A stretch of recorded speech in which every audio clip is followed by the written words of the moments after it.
last episode, we went through the incredibly easy Starlight Zone. And in this episode, we are going to go through the much more difficult Scrap Brain Zone. I somehow went through that part without getting hit. Anyway, yeah, this level much harder. So, don't expect this video to be 6 minutes. It's going to definitely be 2 parts, especially because I'm going to record the final zone with this part, since it's kind of pointless to record a 5-minute thing right after I'm done. So, definitely 2 parts. Maybe 3. Depends on how long it takes for me to do this zone. As you can see, there are many more traps, like these things, which crush you. And fire traps as well. And I don't want to die, so I'm trying to focus here. I don't remember there being so many of these things down here. I know there's some other stuff as well, like that. These little buzz things that come up. The enemies of this level are generally the same stuff we've seen, like these bomb guys. They love abusing these bomb guys, by the way. Now, these red things, I forgot to mention before, if you stand on them, they'll disappear. Or, not disappear, but go back into the wall. And then basically the only other enemy in this stage are these caterpillars. That's what they're called. And then basically the rest of it's just traps. So, there is a new enemy in this stage. There is a new enemy in this stage, but it's only in, like, one part of this stage.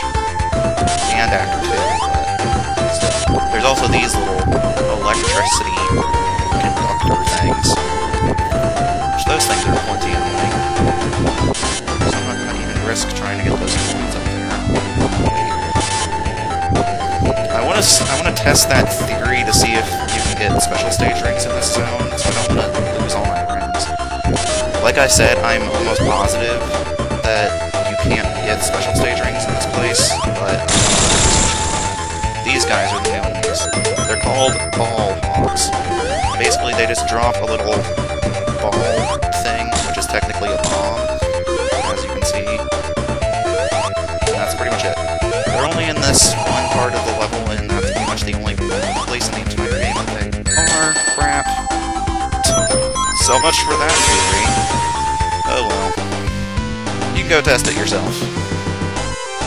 So close to the end, and I failed. Typical. But this is one of the few levels that actually has a different look for the second act. Like, the background in this level is completely different from that of the first zone. And it also has these things. These things are really weird. Basically, if you spin on these things, and then press A whenever you want to let go, it flings you up extremely high. But it's relatively difficult to control. And you might fling yourself in a way you don't want to do, so... Or that might happen.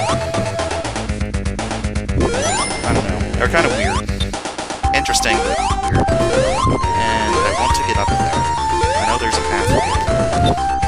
If I can't get up there, I'll just go the other way. I don't care. But I really want to see what's up here. Alright. Yeah, we're gonna take this path. Funny story about this level. The first time I got to this level, I, like, ran straight forward. Like, basically, the first time I got to this level, I had 0 lives left. Like, I was on my last life. So, the first thing I did was run straight forward, and then fall into one of those trap holes and die, pretty much. I was like, wow. So, yeah. First time I got here, I wasn't here for very long before I got kicked back out. And I had to play through the entire game again. But at that point, really, game? Can I please get down there? Anyway, at that point I was so good at the game that I didn't really have to worry about anything. And there's also these things. These swinging spike balls. And these little transporter things. There's all kinds of new stuff in this level. It's basically the default mechanical level. I don't remember this path. Take it. Alright, I'm very I'm very freaked out at this.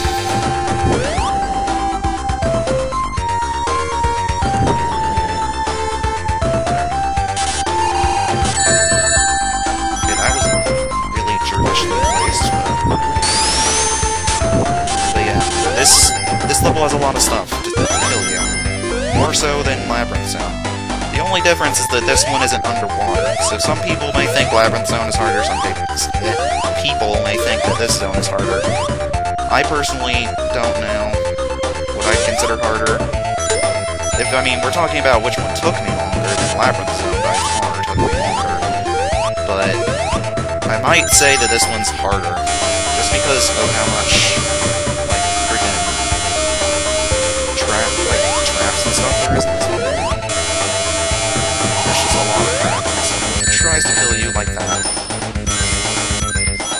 And those random buzzsaws from nowhere, which are extremely annoying. And more spike balls, of course. And we're at the end. There's ball hogs in this area too, I think. I'm not sure. But we're at the end of this level. And, more spike balls. Whatever, we're at the end. I don't care. Man, there's only 2 more acts in the game. Gosh, I can't believe it's already this close to the end of the game. Wait, what? We don't go straight to Act 3. What is this madness?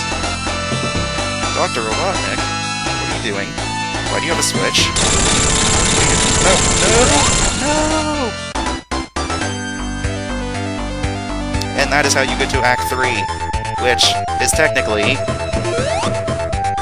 Labyrinth Zone Act 4, pretty much. It's basically Labyrinth Zone with a palette swap. Now, if you're quick, you can get down there and take a huge shortcut, but I'm not going to do that. I'm going to do the hard route, because I just feel like it. I feel that after the insanely easiness that was Starlight Zone, I deserve to do something different. And I don't ever take this route, so I don't recognize any of this. So basically, yeah, Labyrinth Zone Act 4 is basically what this is. Like, seriously, this is Labyrinth Zone. It's the same freaking tile set, just a different color. That was a really long one. Thank God there's bubbles on the stage. I remember there not being that many bubbles down here, so this may be kind of difficult. Not sure. But, I know, the ironic thing is basically the developers knew that Labyrinth Zone was so difficult that they put it as the final act of the final zone in the game. It's like, wow. And, crap. Can I get out of here? Crap, I'm gonna die. I'm so screwed. I'm dead.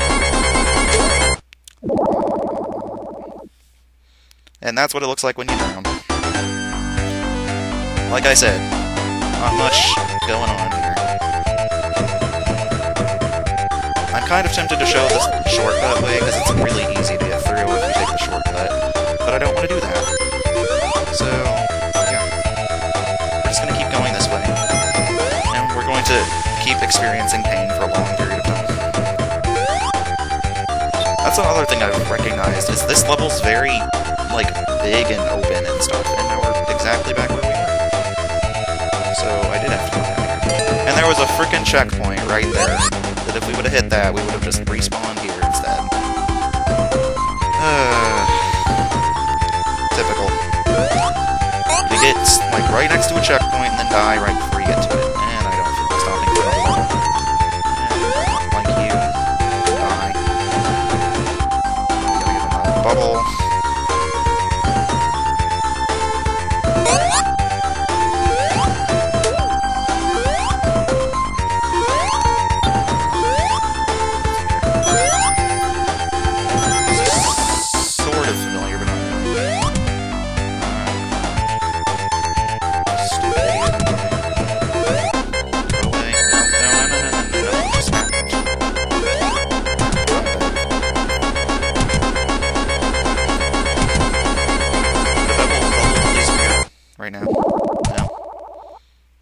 Of course.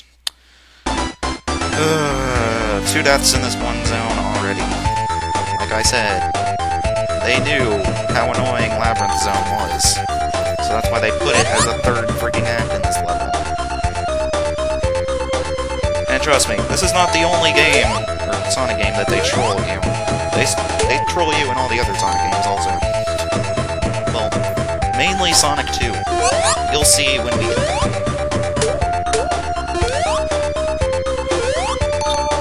Well, that's basically, Sonic 2 has roughly the same amount of levels as this game. Although it has, like, it has one more, because this game has 19 levels, and Sonic 2 has 20. Now these things, they like push you through. I wanted to explain this back in Labyrinth Zone, but I never ran into any of them, so I didn't explain it. There was that one part in Act 3 that looked like it was going to be one of those things, but it wasn't.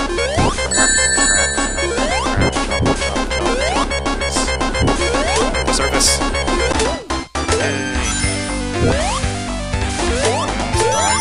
This level. And there's spikes. Yay, I'm not calling them save points anymore, because I'd actually beat that game. The final boss was a freaking joke. Seriously. He only attacked me one time, and that didn't even kill all my party members. I know, it was like pathetic.